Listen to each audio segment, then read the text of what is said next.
Well, well, well. I stand corrected. I was proved wrong. I will happily admit that I got it wrong. Last night I thought that Tyson Fury would totally outbox, outclass, and potentially stop Francis Ngannou last night. How fucking wrong I was. Tyson Fury basically barely scraped through with a split decision. He looked like dog shit in there. Let's just get that out of the way. This is supposed to be the greatest heavyweight of a generation, the greatest heavyweight in the world, and in his own words, the greatest heavyweight of all time. Well, you struggled with a guy who was having his first fight. So, I would dispute that, Mr. Fury. You are not the greatest of all time. You're a fucking embarrassment, mate. Full credit to Ngannou. He came to fight. He put the pressure on Fury, had him down in the third, and it was funny because it was only a sort of a glancing blow to sort of the top side of his head, sort of above his ear, but it was hard enough to put him over, and he looked shocked. Fury's face when he was on the floor. So he wasn't badly hurt, but it was a legitimate knockdown, and he looked shocked. And by the fifth round, Fury he was gassed. He was fucked. His feet were slow. His reactions were bad. I mean, I had it. I scored it 95-94. I only had Fury up by a point, and that purely because I think he was landing more, and he was working the jab a bit. But overall, he just looked awful. Ngannou wasn't being bullied by him. Ngannou was being the bully, actually. I think Fury went into defence mode a lot after he was put down, when he realised actually this fucking guy can hit. And yeah, he looked terrible. This is supposed to be the best heavyweight in the world, and it's fucking embarrassing. If you're a Fury supporter, I'd love to know your excuses for that performance, because he looked fucking dreadful. I didn't watch it live. I saw the undercard, which I thoroughly enjoyed. Joe Parker, his knockout victory. Fabio Wardley, a little weird bit of trivia history made there. It was the first time, to my knowledge, that a British title was defended overseas. So that was a bit of a weird history thing. But I got fed up after the Wardley fight. I waited an hour. Nothing was happening, and all the hype packages and crap. I got fed up because I'd had a long day, because I'd watched the Rugby World Cup final as well. And I got fed up, and I fucked off to bed in the end, and I watched it this morning. I watched it a couple of hours ago. I'd already seen, I got loads of messages coming up on Instagram, some from family on WhatsApp. Oh my God, did you fucking see that? Oh my God, I can't believe it. And I thought, shit, oh, fuck me, what's happened? So I watched the fight, and I was shocked. And I was completely wrong, as many of us were, who predicted that Tyson Fury would dominate, would outwork, outland, and potentially stop Ngannou. I thought Ngannou would gas, and Fury would just sort of wear him out and take him out later on. But that wasn't in the script, as they said to Fury when they interviewed him. That wasn't in the script, was it? Now, either Fury didn't bother training and took the fight lightly, because obviously the Usyk fight is supposedly on the horizon, and that's why he looked awful, or Ngannou was just better than we all thought he was. I'm going to watch it again later on, and I'll score it again, because I've seen a lot of people screaming robbery. Again, that word gets thrown around so much. It was a close fight. I wouldn't have been angry if Ngannou had got the decision.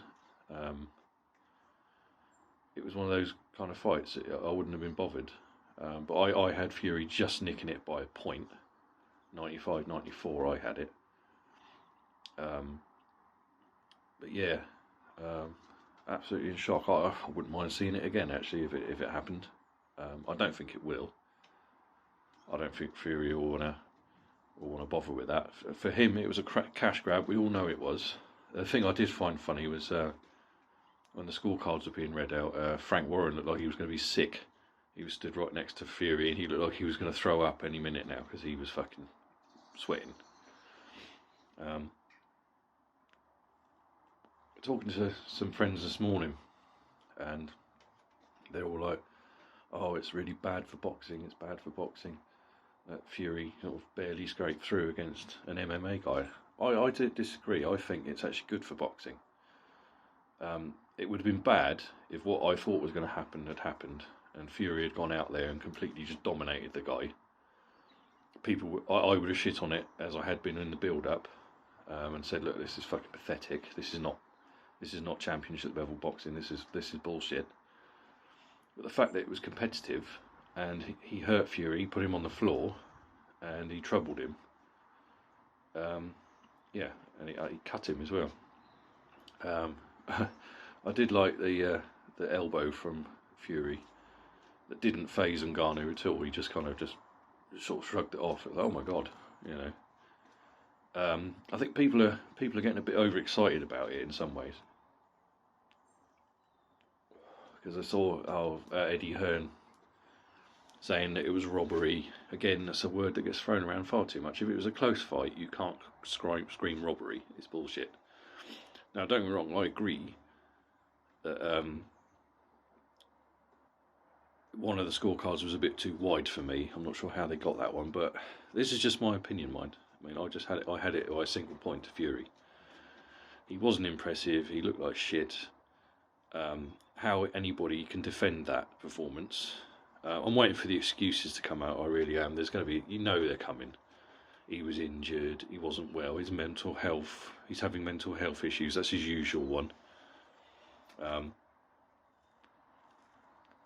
Usyk's probably licking his lips as we speak, because we all know Fury struggles with southpaws, and Ngannou switched southpaw a couple of times last night, and he was being quite effective at times with it. So yeah, Usyk won't have much to worry about, in my opinion. I'm not saying he'll definitely win, but I think part of it is Fury didn't train properly.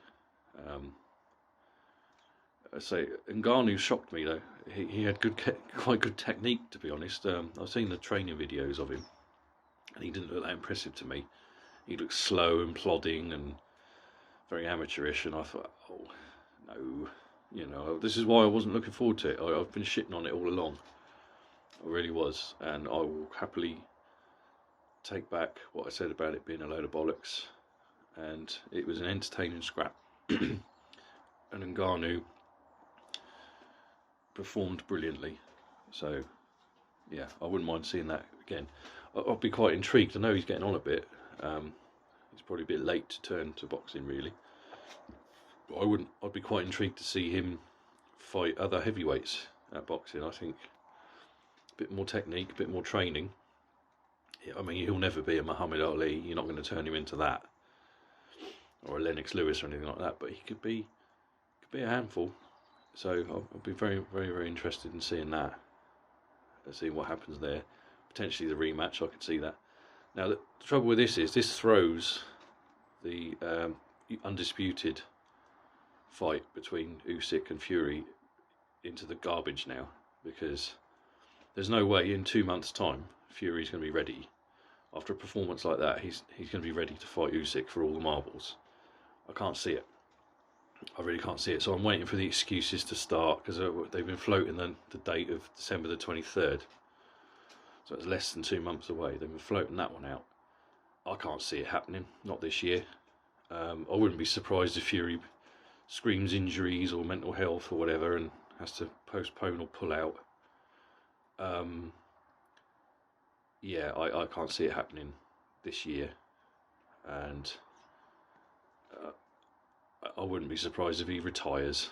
There'll be some bullshit excuse. We all know what Fury is. He's a lying piece of garbage. He lies. He backtracks all the time. And I'd like to hear him defend that performance. to be honest, and his dad and all the hangers on.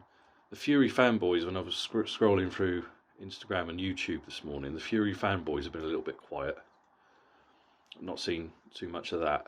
I've not seen any of them actually, trying to think. And all these fucking Fury nutsuckers who are constantly defending everything he does. I've not seen any of them. They're very, very, very quiet this morning. So, which is quite refreshing. But now I'll be intrigued to see. I'm waiting for the excuses to come out. I'm waiting for the postponement of the unification fight. Yeah, we'll see. Watch this space, folks. But no, surprisingly enjoyable evening. As I said, as you've probably, if any of you have seen my videos recently, I've not been looking forward to it. I still think it damages his legacy, bearing in mind he couldn't even beat an MMA guy on paper. You look at on paper, a guy who's never had a fight, a professional boxing match before, going in there with supposedly the greatest of all time, the best of his generation, all this other stuff, and he pushed him right to a fucking, so it scraped a split decision victory. Yeah, so it'll be interesting to see what happens. I say it's just my opinion. I think Fury just nicked it by a point. But in a fight like that, if it had gone the other way, like I said, you can't argue with it. So, yeah, it's quite nice to see Mr. Fury humbled a little bit and put on his arse, because he looked fucking shocked when he was laying there. So, no more shocked than I was, because I was absolutely shocked. So there you go. Well, I hope you're all doing well. I hope you enjoyed the fight. Yeah, we'll watch this space, see what happens next. Okay, folks, that's enough out of me. You take care. I'll speak to you soon.